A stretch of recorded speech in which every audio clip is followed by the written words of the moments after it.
Hello, everyone. Welcome to Life Boost here. My name is Ryan Barrio, and I would like to thank you all for watching and listening to my podcast. Today, I'm speaking with a former Navy SEAL, award-winning American author, entrepreneur, martial artist, podcaster, and a professional life coach that has created a huge impact on the world we live in today. He is an expert in mental toughness and in leadership.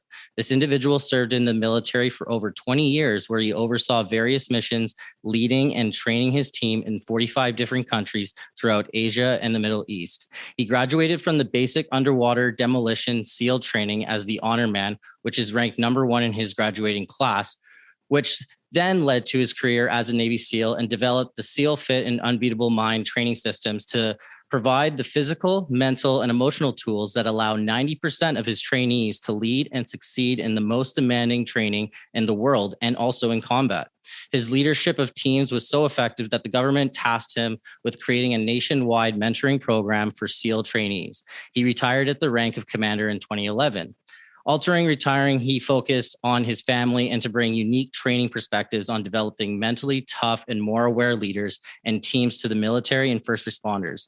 He is a leader and assists with business owners, Fortune 500 companies, executives, Olympic athletes, entrepreneurs, major league sports teams, and more.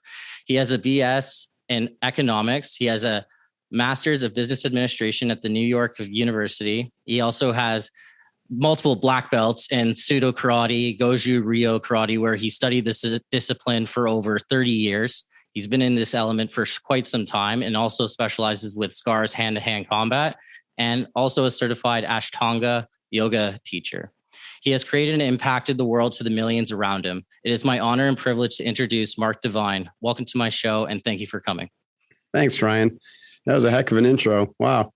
Yeah, a very long introduction, but it all had to be said and done because what you could have just said all around good dude who wants to help people get stronger. Yeah, all he wants to do is get help and become stronger and better.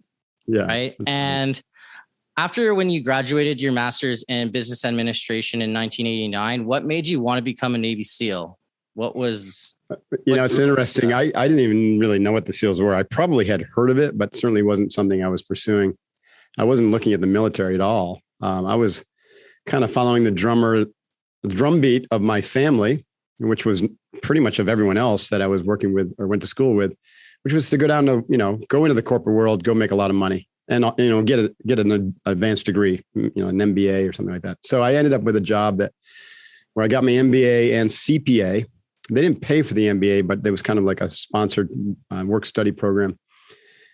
And, so I was kind of off to the races, Ryan, climbing that corporate ladder, working down in Wall Street for first a public accounting firm, Coopers and Lybrand, and then later for Payne Weber for a while. But what changed for me was that a meeting with a grandmaster martial artist, and you mentioned Seido Karate, Mr. Tadashi Nakamura. I stumbled into the studio one day thinking, hey, this could be interesting to add to my training repertoire. I was a very athletic guy growing up, and I was a competitive swimmer and rower in college, and I ran triathletes during those years. I was in New York. And so I'd get up in the morning and do like a 6-mile run before work. And then at lunchtime, I would go to the gym while all my peers would go eat a high carb lunch. And then I had like 2 hours between when I got off work and needed to be at school, which was at the World Trade Center back then. So I thought, what can I fit in this time block? I can do some more training. Warriors are always trained. Well, not all warriors, but I think really authentic warriors take every opportunity they can to train their body and mind, And so I figured out there's an opportunity for me to do something. And then I stumbled across that school. So to make a long story short, it just so happens that Mr. Nakamura, not only was he the founder of this style of karate, which is based on traditional Japanese karate, but he was always also a Zen practitioner. And he wouldn't claim it, but I think he's a Zen master. The combination of that hard physical training with the mental polishing the mind of sitting on that Zen bench, started to change me. And I love the Zen training. I actually love that juxtaposition of the hard and soft and the inner work combined with the outer work. And my brain, changed. We now know through the field of neuroplasticity that, especially, at a young age, I was 22, 23, 24, 25 during those years, 4 years, your brain will go through substantial changes anyways. But then if you're actively training it like that, wow, it's amazing what can happen. And as my brain changed, so did my mind. My mind started to open up and I began to see things differently. I began to see that I was living my parents' story and not my story. And so I started to ask different questions. I've since come to see that one aspect of the quality of our lives is really determined by the quality of the questions we ask. So I ask better questions. And when I asked those questions and sat on a meditation bench, I often would get answers, and it wouldn't be like thunderclap voice in my head saying, do this or do that. It'd be like a softer whisper and more of a sense of knowingness or a sense of something being right or something being wrong. And what kept coming up to me was that I was meant to be a warrior, or that I am a warrior. And I was meant to be in a different kind of environment where I could do warrior-like things, and I could be a leader and lead people in dangerous and high-risk situations. And this is, like I said before, I ever heard of the SEALs. It's wild. But once you get clear on a path in life, then, the universe kind of lines up to support you. And that's exactly what happened, because I had this clarity that I needed to leave the business world at that stage and head towards something that was going to fulfill this evolving sense of purpose of mine, to be a warrior and a leader. And that's when I literally stumbled across a Navy recruiting office that had a poster about the SEALs up in the window. The title of the poster was "Be Someone Special." It didn't say anything about the SEALs. It just says "Be Someone Special," and it had pictures of frogmen jumping out of airplanes and into the ocean and driving these mini submarines around and, just doing really cool stuff. And I stopped in my tracks and looked at that poster, and I'm just absorbed it. I said, holy shit, that's what I meant to do. That's it. So long story short, I went and talked to the recruiters. They tried to talk me out of it. Like, you don't want to be one of those crazy bastards.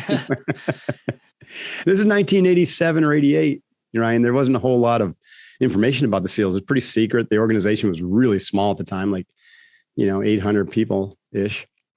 And all the movies and stuff that we see today and TV shows, none of that existed. So there were a few books from Vietnam vets, so I soaked those up, and I watched the recruiting video about 20 times, and it just kept on getting reinforced. The more I read, the more I researched. I was like, that's it.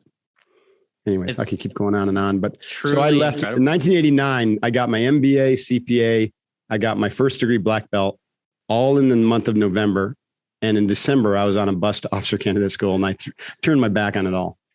Gave up, what today would be about $150,000 salary, and was earning $500 a month as an officer candidate. Wow. So you just transitioned for this mental toughness to really try to do what you wanted to do. And it wasn't about what society wanted. It was about what you wanted to have and to create those goals for yourself. That's ultimately the first secret of mental toughness, is to know why you're doing something and to have a strong purpose, strong why around it. Because when the going gets tough, which it always will, if you can't hook your actions to a strong why, then you're toast, right? That's why people get burned out and suffer. It's like they forget why they're doing something, or their why has moved and they haven't. Yeah. And I think about first responders. You may have been really patriotic or thinking about, you really wanted to serve in this way, and then it just became a job. And then suddenly, you're in a really serious situation, and you're like, I don't even know why I'm here anymore. And that could lead to some serious anxiety and kind of mental challenges. So it's always important to be checking our why and to make sure we're aligned in our purpose. I look at that as a daily practice. As a matter of fact, I check my why every morning and remember. And what happens with that as a practice is you become self-evolutionary, meaning my why has subtle shifts kind of year over year. And so I can kind of align in real time as my why shifts. I don't have to wait for some existential crisis to hit me. Yeah, you don't need to wait at all. You make that goal and you make it happen, and you believe in yourself, and you follow the right measures and strategies to be successful. When you were a Navy SEAL and you were in combat, and when you were in the time of the Army, how did you deal with your mental health? How did you deal with going through so much crisis situations? Such a great question. By the way, I was in the Navy, not the Army, but I'll let that one go. Let that one go. Yeah. So there were some skills that I developed that I now call the big 4 skills, and I teach them to everybody that we train. And these came about through a combination of my martial arts Zen and my competitive athleticism and some trial and error. And they're nothing, they're nothing magical. They're simple. You'll recognize them and listeners will recognize them, but the way they work together is magical. So the first is I learned to control my breathing. Like I learned early on, before there was any research, that breathing through the nose in slow, controlled manner was like magic. It's free medicine, right? It calmed you down. It bled off all this stress. We call that now arousal control in the SEALs. It allows you to control your arousal response to stress so you can stay in balance. That balance physically is experienced as health and calmness, and psychologically is experienced as clarity, and not being so jacked up that you can't lock onto a solution. So you become the one that's calm in the center of the storm in a crisis. So I developed a practice called box breathing, which is slow and controlled inhale through the nose using your full lung capacity. Not like really intense breathing like Wim Hof, just calmly breathing in to 5 count, holding your breath for 5 count, breathing out for 5 count, holding your breath for 5 count on the exhale. So it has a box-like pattern. Extraordinary benefits came from this practice in and of itself. And I would do this as I started my Zen sitting. The Zen sitting really was not focused so much on the breath, although it had a breath component to it in an early stage of the training. It was really about watching the mind. So that brings me to the second skill. So as you get your breath, as you use your breath effectively to get your body and your brain under control, now you can take a look at the quality, quantity, and directional focus of your thoughts. And so you end up creating like and this is a skill that I developed and now I teach. You create a metacognitive partition in your brain to where you begin to simultaneously watch your thoughts, the quality of your thoughts, while you're having those thoughts. This is similar to mindfulness meditation as it's taught nowadays, but it's got a couple different qualities to it. One is we're doing it. Mindfulness is just watching and noticing and then letting it go. So you're not attached to your thoughts. Well, this is like step one of this practice. The step two, though, is to be mindful of the quality, energetic quality of the thoughts, because I learned through sports and then in the SEALs especially that and martial arts that negative thinking really destroys performance. It literally weakens you and it brings everyone around you down. And so and negative thinking has very kind of insidious ways of showing up. And so you got to be you got to be like a sniper in your mind with the watcher part of you. And the watcher, anytime you have a thought that's negative, judgmental, critic, the inner critic of yourself or critical of somebody else, any type of lack of feeling of not being worthy or lack of anything that suggests a low self-esteem, you got to look at that and be like, no, that's not happening. Not right now. Not on my watch, says the witness. And you eradicated that. So we have a very active process of watching, but also watching and remaining unattached to your thoughts, but simultaneously dissecting the negative out and replacing it with positive internal dialogue and positive feelings and positive imagery. That's the second skill. And I call that positivity, though. It is related to the positive psychology movement, obviously, in that positive thoughts lead to greater happiness, right? So that's what that research kind of says. So it has some ring to that theory. That's true, but it's way more than that. It's an active practice. The third skill, it relates to that conversation we just had about your why. It's having an image in your mind, imagery in your mind that is related to you accomplishing your purpose, your intended purpose on this planet, and how you're going to do that right now. You got to be able to see yourself as the worthy enough to do that and having already accomplished it. So we have a practice we call a few practices, but the main one is future me, future self visualization, where you create that image, the clear image, and it's like a motion picture of you having already accomplished your purpose mission in a very profound way, having a hugely positive impact, and also being the person who's worthy of having accomplished that.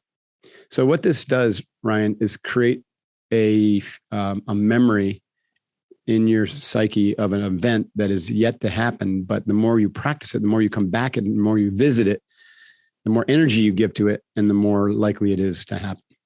It creates an energetic pull toward that visualized destiny.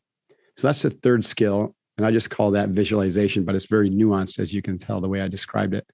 And the fourth skill is super practical. It literally is figuring out what it is you're going to do or you're supposed to be doing in this moment that's going to have the biggest impact on your mission, right? And so bear with me. You have vision, which is the broadest. It's literally a mental vision of you, who you are, and how you're supposed to make an impact in this world. And then from there, that's tied to your purpose. And then from your combination, your vision and purpose, you have a mission. And that mission is kind of like, what are you doing right now to enact it? Like you explained the things that you're doing, but also, and this podcast is part of it. That's your mission is to impact the mental health of first responders, through these very practical ways that you're doing it, which is tied to your purpose. And you have a vision for what that looks like in 20 years, right? And how you can serve a big population of first responders in Canada and maybe globally. That's how those tie together. So, but every day the work is done just one day at a time. It's one day at a time. And a lot of people lose that sense of confidence that they can achieve something really worthy because they put their mind too far out into the future. And they think, oh my God, like, holy cow. Good example. I just started my PhD belatedly. And, if I looked out and said, it's going to take me 6 years to finish this. And my God, look at all the work they're throwing at me. It would be very demoralizing. So I don't do that. I just say, what can I do today, to chip away at this thing? So when I hang up from here, I'm going to go read a chapter in one of my books, right? Because I can do that. Yeah. I can do that. I can't write my dissertation today, but I can read a chapter, right? And I can contribute to that forward momentum. So I just call that, I've used two different words. With the SEALs, I call it micro goals. It's like, because if you're in a situation where you know what you got to do, you just got to chunk it down into micro goals. But for entrepreneurs and for others, if you are the determinant of what to do, then you also have to figure out what to focus on. What's the most important thing that you can focus on right now? And then you chunk that down into micro goals. So I call that task focusing. So control of the breath, ensuring that you have a positive mental attitude and dialogue, checking in and making sure that your picture, the image in your mind of who you are and why you're doing what you're doing is clear so that you can kind of hook everything to that, especially when the going gets tough. And then fourth, just radically focusing on the one thing that you can do today. And then you do this right now, right? You focus on the one thing today, but then when you're doing it, you just focus on right now. What's the part of that right now that I can do to move the dial forward? Those four skills are incredibly valuable to develop momentum, positive attitude, resiliency. I would say optimal performance kind of falls into that, right? Because then you start to apply this on your health, your working, your exercise, your sleep, your recovery, not just your professional work, right? So then you're able to use these skills to eat better, fuel yourself better, exercise better, sleep, recover better. And then everything just, starts improving. And so you end up in this state of like optimal performance where, you're really not having these big peaks and valleys that a lot of people have, where they'll feel really good. And then they'll get hit with the next challenge or crisis. And then boom, everything goes, right? They start eating shitty. They're drinking more, the stress is going through the roof. And then, they go through anxiety and depression. And then they have to claw their way out of that, and then they go through these boom and bust periods where if you kind of just take it one day, one lifetime and use these skills, you can settle yourself in a very high level of performance and let that be your new normal. And then from there, you can peak and you have much smaller ranges of ups and downs, and life will still happen to you, but you're in control now. You're not a victim. You're not, at the behest of whatever the next crisis is. That's incredible advice, just to have an understanding that you need to have a vision. You need to break down those goals, and you do it by taking your time and assessing each one to the most comfort of your ability, right? And you do it to a way where you break it down so that you can actually complete the task better than just rushing it right away. Because a lot of people look at a goal and then they're like, oh, I can do this, no problem. It's 5 years down the road, right? But Yeah. then they don't actually make that proper vision, that proper decision for their time and taking care of themselves also. And Yeah, that and was also something that you if they said haven't too, done right? the So if they haven't done the mental work, oftentimes they'll choose the wrong goal, because like in my case, you could choose it because it's what your parents want for you and you're trying to please them, but that's hidden from your view. So you got to do that kind of meditation work to clear your mind of the biases and the implants, let's just say, from society, culture, as well as your parents. And you have to do the flip side is make sure that your goals are tied to that vision, purpose, mission. And so there's a lot of precedent, before you set a goal, you make sure you're clear about your vision, purpose, and mission. And then you can set a goal that's in alignment to that. And then you chunk it down to, reasonable, actionable steps. So oftentimes people grab these goals and they're not the right goals, or the timing is off, right? There's a number of reasons why goal setting falls flat and doesn't work. Having the timing be off is one of them. Having the goal be too big is one. Having the wrong goal is one, or not chunking it down to small enough parts is another, or not recognizing that, there might be some antecedents that have to happen before you take on this goal. So I guess that would fall in the wrong goal category, or the timing even category, right? Because for that part, the timing wasn't right. But I would say probably the biggest fault is just the goal being too monstrous and not able to be turned into a process that you can habituate. You know what I mean? The best goals, like around fitness, instead of saying, giving yourself a number of something, like I'm going to have a numbered weight loss or gain in strength by measuring the body mass index, or like a deadlift number. It's fine to have those things to support tracking of a goal. But really, it's much more interesting to me if a goal can be turned into a process that supports your journey in life. So for me, when I look at my exercise, I say, well, what's my primary reason for exercise is to train my body, mind, and spirit so that I can fulfill my purpose. That's what mastery is. We master ourselves so that we can work with a team and work with, others in our families so that we can show up fully and be present and also, accomplish our mission. So I train for life, not to look good during the summer, not for six-pack abs, not because I need to be stronger than anybody else. And then I train for fun too, because it should be fun. So martial arts to me is fun and challenging. And when I do my SEALFIT workouts, it's fun and it's challenging, right? So whenever you do anything challenge like training, it should also be fun. That's why I'm a big proponent of training as a team. And most of your listeners train as a team. But I got to admit, I'm shocked by how many first responders do not train their bodies or do not train as a team. And I think a lot of them they just never learned how powerful it is to train as a team and to have that accountability and that fun that goes with that, Yeah, after being in the job for 2 years for myself, being a first responder, you get into a comfortable phase right after you're done your training where you don't want to do absolutely anything. You kind of want to lay back. You kind of want to relax, enjoy making a job, but also having a home life, right? And people take that time, but then they forget that, you need to continuously train the mind, continuously train the body, continuously take the time to love yourself and learn new ways and educating yourself to provide these techniques for yourself, right? And I just found that a lot of first responders, like you said, don't take that time, especially after when they're done graduating from a program, a certification, or a course. They don't really provide more training for themselves. And that is something that we should be trying to do for first responders, and something that I'm going to be trying to make an impact for.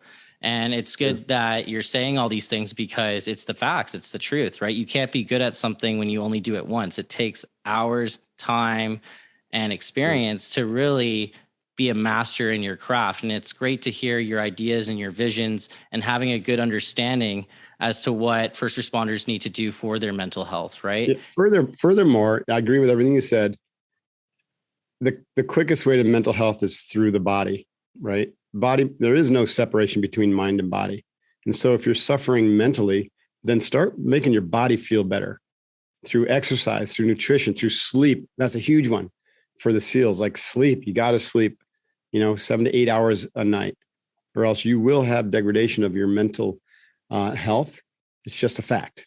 right? And you need to eat really well, or else if your body is, getting sick, or you're constantly getting injured because you're a couch potato and yet you've got a pretty rigorous job, then that's going to have an effect on your psyche. You're going to feel less than, you're going to feel doubt, you're going to feel anxiety, you're going to feel bitterness, or you're going to feel victimized.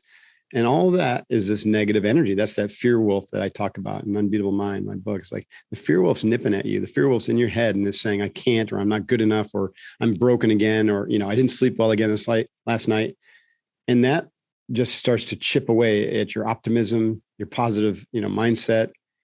And then you gloss it over by, eating that extra donut, or even a donut to begin with, and having, too much alcohol or even worse. And then you don't sleep well because you got too much sugar and your cortisol is jacked up, and it just becomes a downward spiral.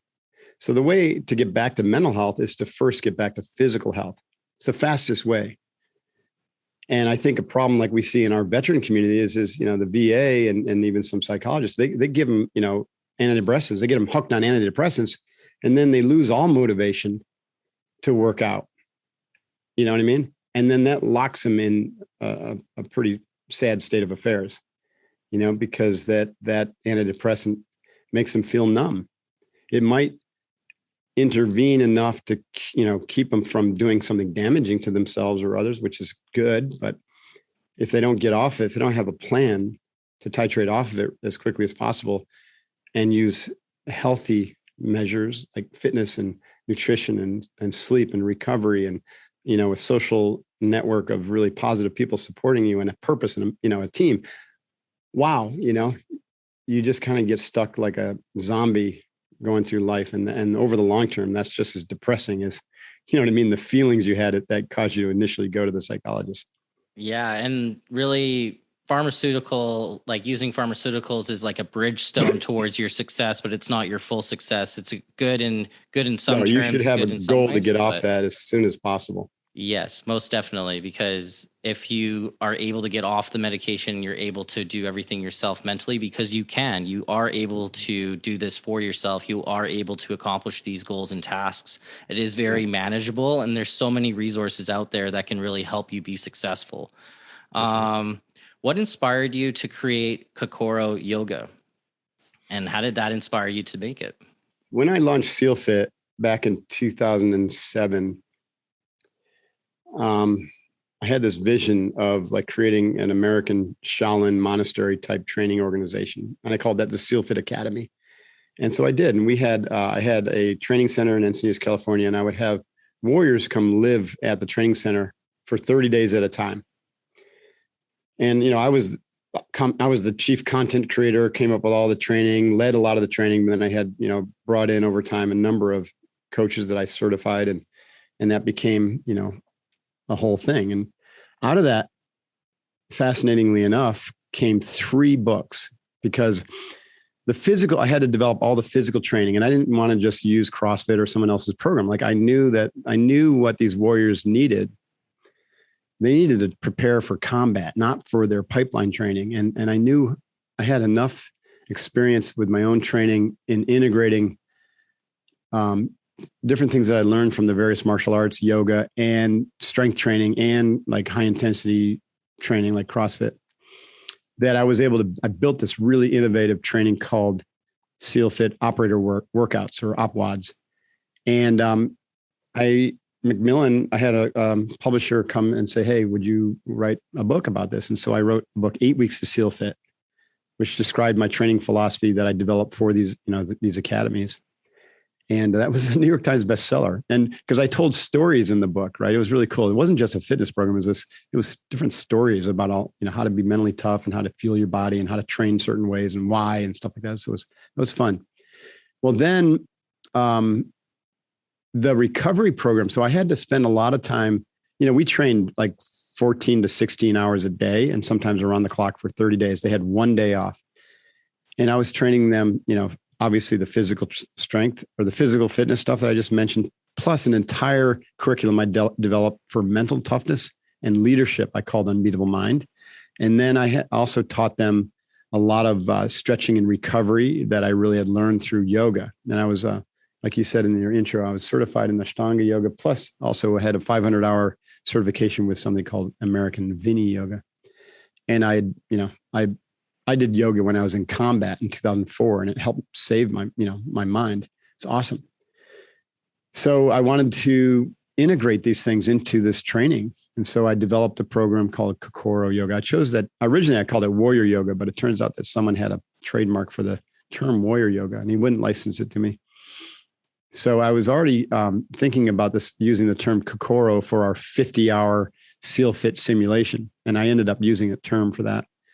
Because Cocoro, I learned from Nakamura, my martial artist. He used it in a lecture one day, the term, and it meant to merge your heart and your mind into your actions.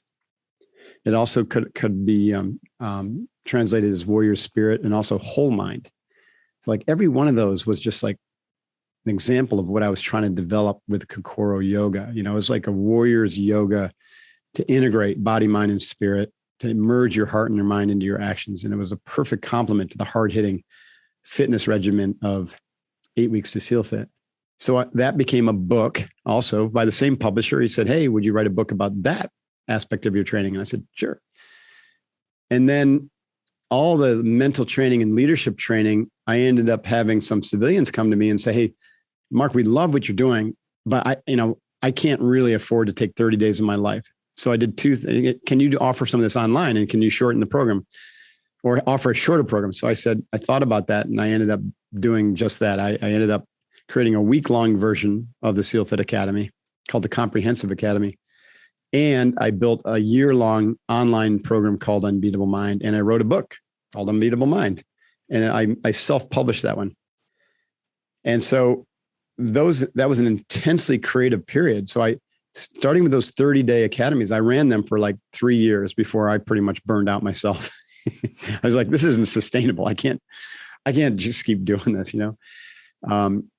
So I chunked them out into those smaller academies and I opened them up to civilians. And then I launched the online Unbeatable Mind training. And that was so popular that it became an entire business of itself. So now I run SEALFIT still, but I also now run a business called Unbeatable, which does corporate leadership development and team training through coaches that I certify. I train and certify in the methodology. It's incredible to hear how when you just create a Cocoro yoga, it creates all those different opportunities for yourself where you're expanding from one area to another, to another, to another. And it's beautiful, right? Because you're in your craft, you're in your element, you're able to actually go in there and make something happen and create that positive change that a lot of people are fighting to make, right? And it's great to see that you're in your profession and seeing what you're doing to make an impact for people within the military, first responders, and also people, just normal people throughout the world we live in today, right? And in your books itself, like the 3 books that you did write, they're available to buy on Amazon, but also on your website, where you just recently wrote a book. It was The Lone Wolf. Now it's called Staring Down the Wolf. Staring Down the Wolf. Yes. Yeah. That one is really for a leadership book. And the premise is that leaders are often the main limiting aspect of their leadership is their emotional shadow. It's the biases, it's the shadow, it's it's unresolved shit. And they bring it into the workforce and project it or transfer it onto others. And yet it's hidden from them. So I talk about my own journey, about how I kind of fell down and really, sucked at certain things because of this issue. And how I, kind of exposed it and was able to resolve it. The subtitle is 7 commitments that forge elite teams. And so those commitments then become a focal point for your emotional development as a leader. And those are courage, trust, and respect, growth, excellence, resilience, and alignment. If we can up-level ourselves in all of those and do it with our team or through and include our team, then it's amazing what can be accomplished when everyone is aligned and working on themselves on all those levels. That you get true authenticity and total buy-in, that everyone's working on themselves and not one individual is going to just be the limiting factor on the team. And even if they are, then with that alignment and the trust built on courage, trust, and respect, then we can have conversations that are difficult, and lead to growth. Yeah, and you're definitely on point about that. What is your favorite productivity hack for entrepreneurs? Just do one thing at a time. Just do one thing at a time. Focus on that one thing at a time, and make sure that you're persistent on those goals and you're on top of it, right? In 2017, you created the Courage Foundation. Could you explain to us what your foundation is about and what it offers? Because earlier you were talking about how you are helping out with veterans and the military, and it all connects with that. Can you kind of explain more about it? Well, I felt like I'm doing a pretty good job, and I've really made an impact on training, preparing men and women for a career in spec ops, make them stronger, more aware, pretty resilient, let's just say. But there were a lot of individuals who didn't get benefit from my training, and they transition out of the military and they're suffering. They have post-traumatic stress and they're kind of lost, and they're even suicidal. So I wanted to do something to help that population out. So that's what the Courage Foundation really focuses on: veteran transition and helping veterans improve their lives. And so, our first major initiative was I challenged my tribe to do 22 million burpees in 2018 or 18 to 19. It took us a year and a half. We did 22 million burpees and raised $300,000, and also got 2 world records in the process. Crazy. And so that kind of kicked things off, and we were able to put a few cohorts of small groups of veterans through a year-long process of healing and growth. And so we're actually we've revamped that, what we call Burpees for Vets initiative. And this Veterans Day, we're going to launch a 30-day initiative, which will be more like a viral challenge where, it's not about how many burpees you can do. It's just showing up and showing your support. And all you do is you donate $11 to burpeesforvets.com. You do 11 seconds of burpees, and then you tag 3 friends and say, I did my burpees, your turn. And you tag them on social media. And so our goal is to have spider out to over 1 million people. So 1 million people donating $11 and doing burpees. It's a lot of burpees, and it's a lot of money. And then we donate 100% of that to veteran organizations that are working in transition, helping to transition military vets more effectively, right? So they don't get lost and stuck. You know what I mean? It's truly. So that's burpeesforvets.com if you want to learn more of that. That's coming up quick. Yeah, no, that's going to be fantastic. In this podcast also, I'm going to be putting all your links below in the description of all your information, your website, the books where you can purchase your content, and everything that you do offer under your foundation and organization, right? And all of that's going to be listed below in the description. And I'm really glad that I got to be able to even sit down with you and hear your perspectives and really learn about mental toughness with you. It's been an honest pleasure learning real insight from a life coach and really learning how to really make an impact and change in the world. And I'm so glad that you were able to find your vision and find your dream and actually make it happen for people. It's really amazing. And what you've been doing has been motivating a lot of people throughout the world. And I hope that you continue on with this passion. And I hope that you love what you're doing too. I do. And I'm just getting warmed up. So thanks for your support, and thanks for having me on your show. Appreciate it. No worries. Thank you for your time, and have a lovely day. Ooh, yeah, Ryan. Oh, yeah.